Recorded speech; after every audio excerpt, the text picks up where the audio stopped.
민수기 14장 1절로 5절까지 말씀입니다. 민수기 14장 1절로 5절 말씀입니다.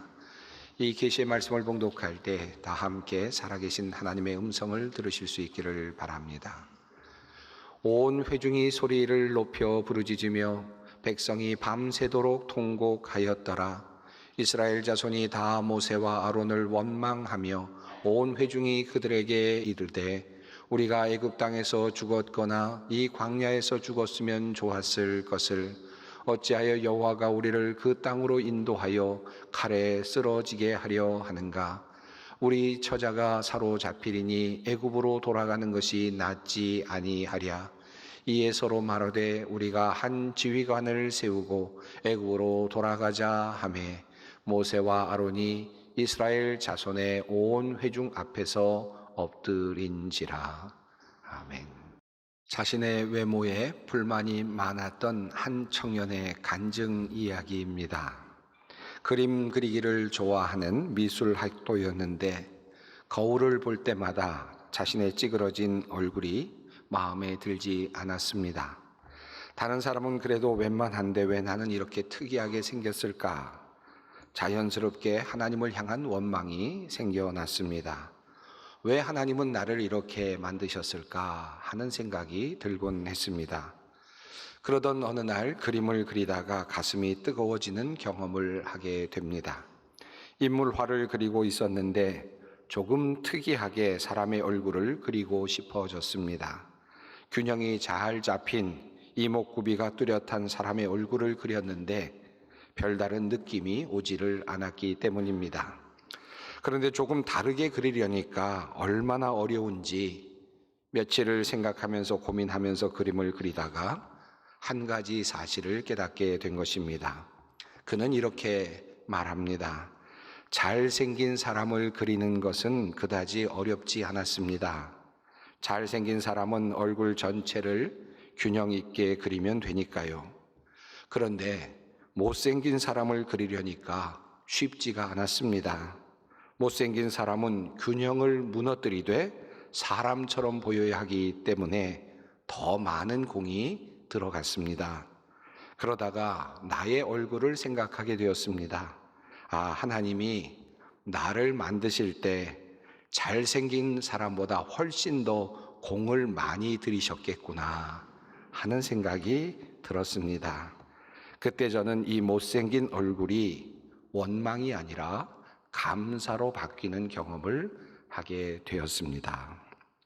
미술학도가 깨달은 못생긴 얼굴의 비밀입니다. 오늘 집에 들어가셔서 여러분 한번 거울을 보시면서 하나님께서 내 얼굴을 만드시기 위해서 얼마나 많은 공을 들이셨을지 한번 생각해 보셨으면 좋겠습니다. 오늘 주제는 원망이라고 하는 주제입니다. 여러분, 원망이라는 단어가 성경에 어디에 나오는지 제가 한번 찾아보았는데요. 원망이라는 단어가 유독 많이 나오는 곳이 있었습니다. 특별히 구약 성경에 출애굽기와 민수기에 집중적으로 이 원망이라는 단어가 나오고 있는 것을 알 수 있었습니다. 출애굽기와 민수기는 하나의 공통점이 있죠. 그것은 바로 이스라엘 민족이 광야에 머물면서 있었던 이야기를 전해주는 책입니다. 그러니까 광야라고 하는 것과 원망이라는 것이 아주 밀접하게 연결되어 있음을 우리는 성경을 통해서 알게 됩니다. 광야가 어떤 곳입니까? 우리는 광야에 직접 가보지 못했을지도 모릅니다만은 적어도 광야가 어떤 곳일까 하는 것에 대해서는 어느 정도 짐작을 하고 있을 겁니다. 아마도 나무가 없는 곳이겠죠. 그리고 그늘이 만들어지지 않아서 참 지내기가 어려운 곳이 광야가 아닐까 생각합니다. 물이 부족한 곳이 광야겠지요. 그리고 또 먹을 것도 구하기 어려운 곳이 광야이겠습니다. 농사를 짓기도 어려울 것이고요. 그리고 또 아침 저녁으로 기온차가 많이 나서 생활하기에 참 어려운 것이 광야일 것입니다. 한마디로 광야는 사람이 살기 어려운 그런 환경이라고 말할 수 있겠습니다. 우리가 인생을 살아가면서 광야와 같은 곳을 지날 때가 있다라고 그렇게 종종 이야기를 합니다. 또 어쩌면 여기 앉아 계신 분들 중에서 지금 광야라고 하는 곳에 있다라고 생각하며 살고 계시는 분도 있을지 모르겠습니다. 자, 그런데 성경은 우리에게 그와 같은 광야에 우리가 있을 때 원망이 일어날 수 있다라는 사실을 우리에게 알려주고 있습니다. 먼저 출애굽기와 민수기에 나오는 이스라엘이 원망했던 사례들을 조금 차례대로 살펴보려고 합니다. 첫 번째 이스라엘 백성들이 원망을 하였던 그런 사례가 나오는데 그것은 바로 홍해 앞에서였습니다. 뒤에서 뒤쫓아오고 있는 애국 군대를 보면서 그들은 두려움이 생깁니다. 그리고 그들은 이렇게 원망을 하였습니다. 우리가 애굽 사람을 섬길 것이라 하지 아니하더냐? 애굽 사람을 섬기는 것이 광야에서 죽는 것보다 낫겠노라 라고 그렇게 원망을 합니다. 사실 인간적으로 본다면 원망할 만한 그런 상황이라고도 할 수 있겠습니다. 지금 이스라엘 백성들은 모세를 따라 나왔습니다. 약속의 땅이라고 하는 그곳을 향해서 나왔습니다. 젖과 꿀이 흐르는 땅으로 갈 수 있다라는 그런 희망을 믿고 그만 따라 나왔는데 앞에 놓여 있는 것은 자신들을 가로막고 있는 홍해입니다. 어찌 당황하지 않을 수 있겠습니까? 그런데 설상가상으로 뒤에는 애굽의 군대들이 따라오고 있습니다. 죽었구나 라고 생각하는 그 순간이었을 것입니다. 그러니 그들이 이렇게 원망하는 것은 당연할 수도 있겠습니다. 자, 그런데 이와 같은 때에 하나님께서는 홍해를 갈라내시죠. 그리고 이스라엘 백성들을 마른 땅으로 건너가게 하셨습니다. 참으로 놀라운 사건이 일어났습니다.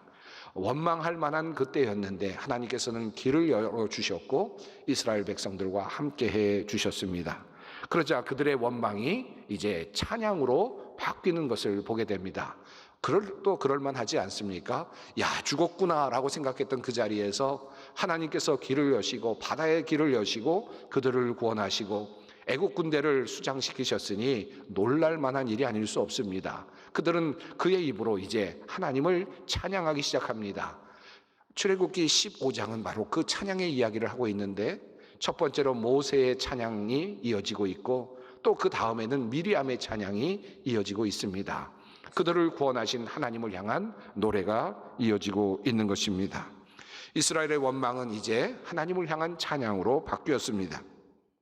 하지만 이 엄청난 사건을 경험한 지 사흘째가 되었을 때 그들은 또다시 하나님께 원망을 쏟아내기 시작하였습니다. 마라라고 하는 곳에 이르렀는데 그곳에 물이 써서 마실 수가 없었던 것입니다.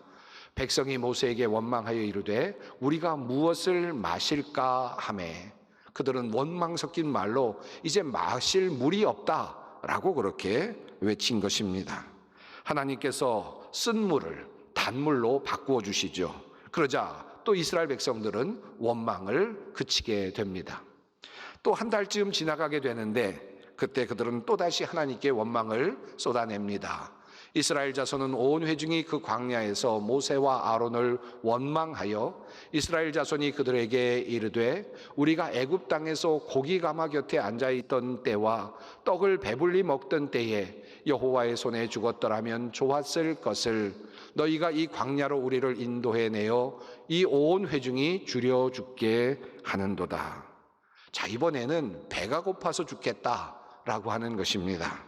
그러자 하나님께서는 또 그들에게 은혜를 내려주셨습니다. 만나를 내려주시고 메추라기를 내려주십니다. 자, 이렇게 해서 또 하나님께서는 그들의 그 원망을 또 새로운 은혜로 갚아주셨습니다. 다시 다음 장으로 넘어가면 출애굽기 17장에서 이스라엘 백성들은 또다시 하나님께 원망을 쏟아냅니다. 르비딤에서였습니다. 거기서 백성이 목이 말라 물을 찾음에 그들이 모세에 대하여 원망하여 이르되 당신이 어찌하여 우리를 애굽에서 인도해 내어서 우리와 우리 자녀와 우리 가축이 목말라 죽게 하느냐. 또다시 그들은 이렇게 원망을 쏟아냅니다. 자, 그러자 하나님께서는 또다시 은혜를 베푸시죠. 반석에서 물이 솟아나게 하심으로 그들에게 물을 공급해 주셨습니다. 자, 이렇게 출애굽기에서 이어지는 이야기의 흐름을 보면 이스라엘 백성들은 광야에서 끊임없이 불평하고 원망하였고 하나님은 그들의 원망을 도리어 그것에 연연하지 아니하시고 응답해 주시고 또 공급해 주시는 모습으로 나타나고 있습니다. 마지막까지 그들의 필요를 채워주시고 은혜를 내려주시는 모습으로 나타나고 있습니다. 이러한 이야기의 흐름 속에서 우리는 몇 가지 이스라엘 백성의 원망의 패턴을 발견할 수 있습니다. 물론 오늘을 살아가는 우리들에게서도 흔히 나타나고 있는 원망의 하나의 형태라고 할 수 있겠습니다. 우선 이스라엘 백성들의 원망은 자신의 욕구와 관련이 있었고 그 욕구가 계속 늘어나면서 원망이 점점 더 커졌다라고 하는 것입니다. 자, 쓴물 때문에 이스라엘 백성들이 원망하지 않았습니까? 마라에서였지요. 먹을 물이 없어서 하나님께 원망을 했습니다. 물론 물은 인간에게 가장 기본적인 거죠. 가장 중요한 것입니다. 그러니까 물이 없어서 원망하는 것은 어쩌면 인간의 당연한 그런 기본적인 원망일 수도 있겠습니다. 그러니 그의 원망이 이해가 되기도 합니다. 그 다음에는 그들은 배가 고프다고 원망을 하였습니다. 물론 배가 고프면 살 수가 없지요. 그러니까 원망하는 것은 어쩌면 당연한 일일 수도 있겠습니다. 하늘에서 하나님께서는 그러자 양식을 내려주셨는데 아침에는 만나를 내려주시고 저녁에는 메추라기를 내려주셨습니다. 배가 고픈 문제를 해결하는 것이니 이것 역시 한편으로는 기본적인 것이다. 당연히 하나님께 그와 같은 원망을 할 수도 있었겠다라는 생각이 들기도 합니다. 자, 그런데 민수기 21장으로 넘어가면 이들의 원망이 이제는 차원을 달리하고 점점 더 커지고 있는 것을 확인할 수 있습니다. 백성이 하나님과 모세를 향하여 원망하되 어찌하여 우리를 애굽에서 인도해내어 이 광야에서 죽게 하는가? 이곳에는 먹을 것도 없고 물도 없도다. 우리 마음이 이 하찮은 음식을 싫어하노라 하매. 정말 물이 없어서가 아닙니다. 이 본문의 의미는 정말 먹을 것이 없어서가 아닙니다. 그들에게 내려주셨던 이 만나 그리고 메추라기가 이제는 하찮은 음식처럼 보인다는 것입니다. 그러니 이제 먹을 것이 없다고 말하는 것입니다. 물도 있습니다마는 그러나 이제 물도 없다고 말을 하는 것입니다. 맛있는 물이 없다라고 하는 의미일 수도 있겠습니다. 늘 먹는 음식이 이제는 지겨워졌다라고 하는 뜻입니다. 민수기 20장도 이러한 이스라엘 모습을 보여주고 있습니다. 백성들은 모세와 아론을 향하여 이렇게 말합니다. 너희가 어찌하여 여호와의 회중을 이 광야로 인도하여 우리와 우리 짐승이 다 여기서 죽게 하느냐? 너희가 어찌하여 우리를 애굽에서 나오게 하여 이 나쁜 곳으로 인도하였느냐? 이곳에는 파종할 곳이 없고 무화과도 없고 포도도 없고 석류도 없고 마실 물도 없도다. 자, 이제 그들은 하찮은 음식이 싫어졌습니다. 이제는 무화과를 먹고 싶다는 겁니다. 이제는 포도도 좀 먹고 싶다는 겁니다. 석류도 이제는 좀 먹어보고 싶다는 것입니다. 그런데 하나님께서는 이제 이들을 이끌고 광야를 지나고 계시는데 그들에게는 이와 같은 것들을 먹을 수가 없는 상황입니다. 자, 하나님께서 이제 곧 광야를 지나서 젖과 꿀이 흐르는 땅으로 인도하여 주실 것이고 그곳에 가면 이보다 더 많은 그런 것들이 열매들이 과일들이 충분히 있을 것인데 그들은 그 사이를 참지 못하고 있습니다. 사실 가나안 땅은 애굽에서 그다지 먼 땅은 아니었습니다. 그들이 죄를 지어서 광야에서 40여 년 동안 방황하는 시간이 없었더라면 어쩌면 그들은 아주 수주일 내에 가나안 땅에 도달할 수도 있었을 것입니다. 그 짧은 기간 동안 하나님께서는 그들을 먹여주시고 또한 입혀주셨을 것이고 그리고 얼마 후에 그들은 가나안 땅에 들어가 더 좋은 것을 먹으며 맛있는 것을 먹으며 살 수 있었을 것입니다. 그러나 그럼에도 불구하고 그들은 그 짧은 기간 동안에도 이것을 참지를 못하고 있습니다. 그들의 욕망은 점점 더 커지고 있고 더 많은 것들을 먹고 싶어 하고 있고 더 맛있는 것들을 먹고 싶어 하고 있습니다. 큰 그림으로 본다면 광야는 원래 잠시 지나가는 곳이었죠. 그리고 그 광야에서 하나님은 이스라엘 백성들을 책임져 주실 것이기에 걱정할 것이 없었습니다만 그들은 그 광야에서의 짧은 시간을 참아내지 못하고 인내하지 못하고 그만 원망을 쏟아내어 버린 것입니다. 우리가 흥미롭게 관찰할 수 있는 원망의 두 번째 패턴은 사람들이 원망을 할 때 다른 사람들에게 그 책임을 전가한다라고 하는 것입니다. 홍해를 앞에 두고 있을 때 백성들의 모습이 그려집니다. 백성들은 모세에게 이렇게 말했습니다. 우리가 애굽에서 당신에게 이른 말이 이것이 아니냐? 이르기를 우리를 내버려 두라. 우리가 애굽 사람을 섬길 것이라 하지 아니하더냐?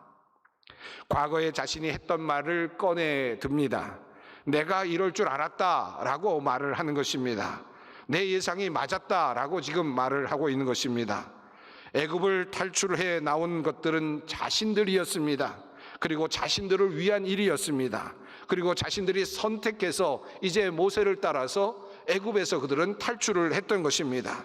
그런데 이제 그들은 마치 어쩔 수 없어서 그렇게 모세를 따라 나왔던 것처럼 그렇게 이야기를 하고 있습니다. 마치 그들이 끌려 나왔던 것처럼 그렇게 이야기를 하고 있습니다.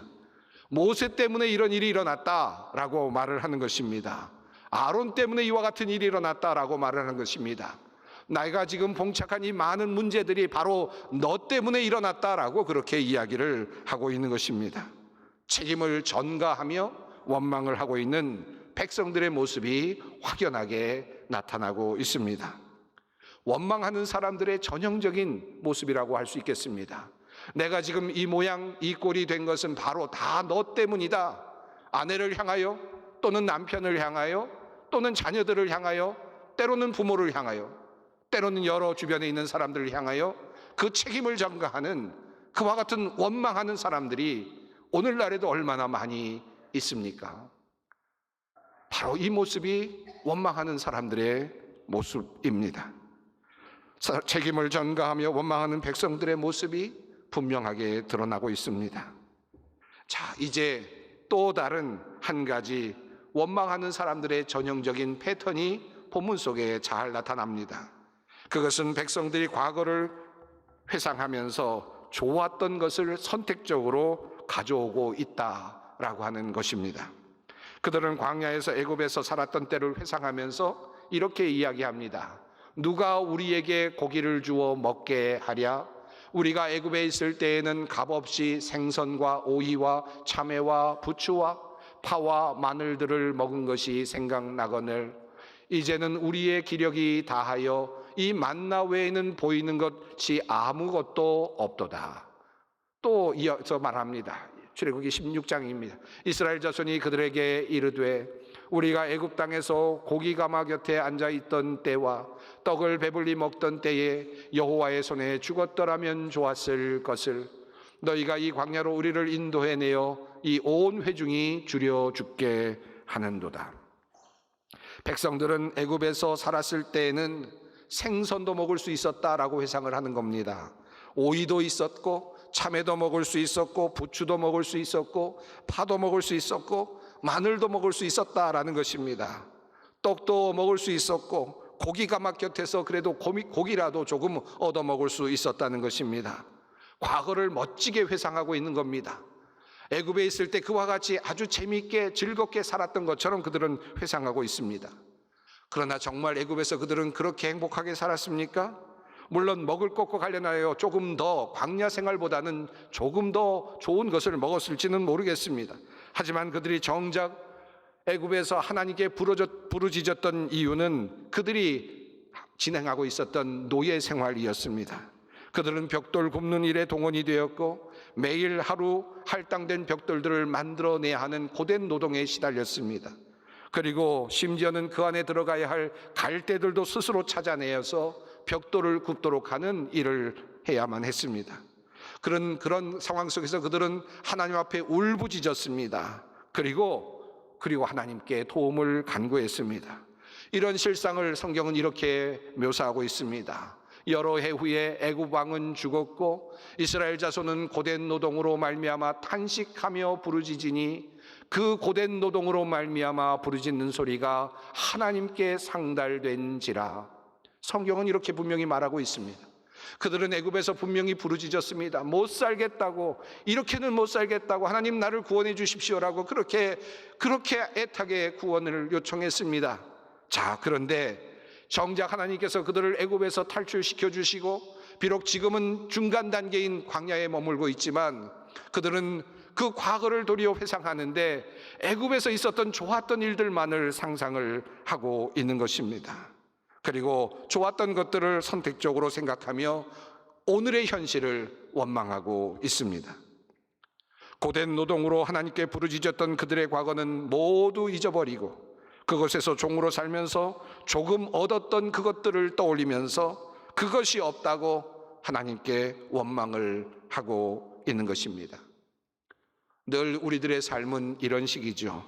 하나님께서 정작 우리에게 좋은 것을 주셨지만 그것이 우리의 현재임에도 불구하고 과거의 상황으로 생각해 본다면 참으로 어렵고 힘들었던 것들이 너무나도 많았는데, 그런데도 불구하고 오늘의 현실을 불만족하게 생각하면서 과거에는 마치 좋은 것들이 있던 것처럼, 과거에는 마치 행복하게 살았던 것처럼 생각을 하며 불만을 토로하고 하나님 앞에서 원망하는 그런 사람들이 얼마나 많이 있습니까? 원망은 항상 과거를 미화하는 특성이 있습니다. 과거에는 이것이 좋았어. 과거에는 이것이 참 좋았는데 오늘은 이게 없어. 과거에는 이것도 있었는데 오늘은 이게 없어. 보다 더 많은 것들을 갖고 있음에도 불구하고 늘 과거를 미화하며 오늘의 현실을 한탄하는 것입니다. 예수님을 믿고 새로워진 인생도 그렇습니다. 예수님을 믿기 전에 정말로 힘들고 어려웠던 그 상황을 다 잊어버리고 이제 예수님 믿고 나니까 세속에서 있었던 그 즐거웠던 일들이 하나 둘씩 생각납니다. 예수 믿고 나니까 이런 것도 힘들고, 예수 믿고 나니까 그전에는 이런 것들도 참 좋았는데 라는 생각이 들면서 과거가 더 아름답게 보이기도 하는 것입니다. 이것이 바로 원망의 착시라 할 수 있습니다. 사랑하는 성도 여러분, 원망은 전염성이 높습니다. 민수기 11장의 말씀입니다. 그들 중에 섞여 사는 다른 인종들이 탐욕을 품음에 이스라엘 자손도 다시 울며 이르되 누가 우리에게 고기를 주어 먹게 하랴. 이 말씀을 보면 이스라엘 민족이 먼저 원망을 하지는 않았던 것 같습니다. 그런데 섞여 살고 있었던 다른 민족들이 원망을 하자 그 원망이 이스라엘 민족에게 옮겨갔습니다. 그리고 온 민족이 함께 하나님을 원망했음을 보게 됩니다. 하나님을 향한 원망은 이어지고 전달되고 증폭되고 그리고 결국은 멸망으로 이어지게 되는 것입니다. 그러므로 고린도 전서를 통하여 바울 사도를 통하여 하나님께서는 우리에게 이렇게 말씀하십니다. 그들 가운데 어떤 사람들이 원망하다가 멸망시키는 자에게 멸망하였나니 너희는 그들과 같이 원망하지 말라. 그들에게 일어난 이런 일은 본보기가 되고 또한 말세를 만난 우리를 깨우치기 위하여 기록되었느니라. 설교를 마무리하면서 빌립보서의 말씀을 한 곳 읽어드리겠습니다. 아무것도 염려하지 말고 다만 모든 일에 기도와 간구로 너희 구할 것을 감사함으로 하나님께 아뢰라. 그리하면 모든 지각에 뛰어난 하나님의 평강이 그리스도 예수 안에서 너희 마음과 생각을 지키시리라. 원망하지 않는다면 우리는 무엇을 해야 합니까? 기도와 간구로 그리고 감사함으로 주님께 아뢰일 뿐입니다. 주님께서 우리를 이끌어 주시고 우리를 인도해 주실 것이기 때문입니다. 함께 기도하겠습니다. 우리를 적과 꿀이 흐르는 땅으로 인도하시기를 원하시는 사랑의 하나님, 하지만 우리는 늘 그 길목인 광야에서 하나님을 원망함으로 죄를 짓곤 합니다.